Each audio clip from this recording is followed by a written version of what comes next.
I've seen people who are always looking for a guru. Where's my guru? Who's my guru? How to find my guru? I think one must first rely upon the teachings, which is very important.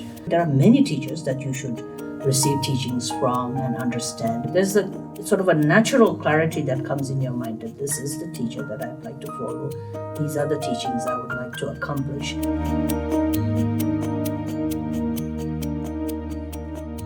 Well, there are so many different teachings on how to rely upon a spiritual teacher, how to follow a spiritual teacher, how to find a teacher, and so forth.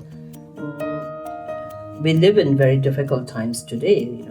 There are certain times where the karma of sentient beings are wonderful, and it fruitions in the form of many wonderful bodhisattvas and nirmanakayas appearing and manifesting and engaged in activities. And centuries have history shows us how there have been golden eras where wonderful teachers are there, and it's easy to meet a teacher and really and rely upon a good teacher. But then there are certain times when then there is the sort of the lessening of our merit and karma, and these days it seems to be one of those situations where many of our older senior great masters have passed away. The younger ones are still very young, but there are many wonderful teachers, and so hopefully people have the merit to meet with good teachers. I think on a much more simpler way of, besides all the different ways of examining and following a spiritual teacher, I think one must first rely upon the teachings, which is very important.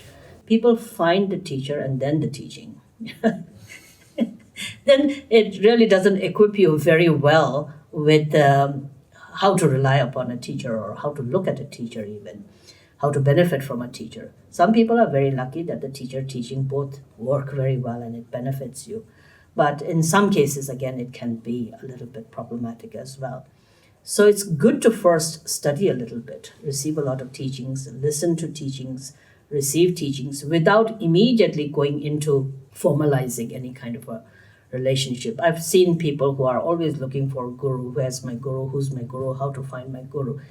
And while, on the one hand, we do talk about impermanence and so forth, but on the other hand, this is one matter where you could probably take a little bit of time to receive teachings. And when you receive teachings and when you engage in practices, you are equipped with a much more clearer wisdom and understanding of how your path should be and how your path should evolve and what is it that you're looking for, which would then allow you to sort of go through the many teachers and teachings and their transmissions, and then it builds within you. There's a sort of a natural clarity that comes in your mind that this is the teacher that I'd like to follow. These are the teachings I would like to accomplish. And you study and you learn from that. I think it is not necessary to have a very incredibly Milarepa and kind of a relationship with Marpa or Naropa and Telopa's kind of a relationship, between guru and student. That would be wonderful, but many of us may not have the merit and the karma to do that. So in our case, we may have to learn and study from many teachers, and then eventually those then fruition as the wisdom mind that then deeper and deeper appreciates.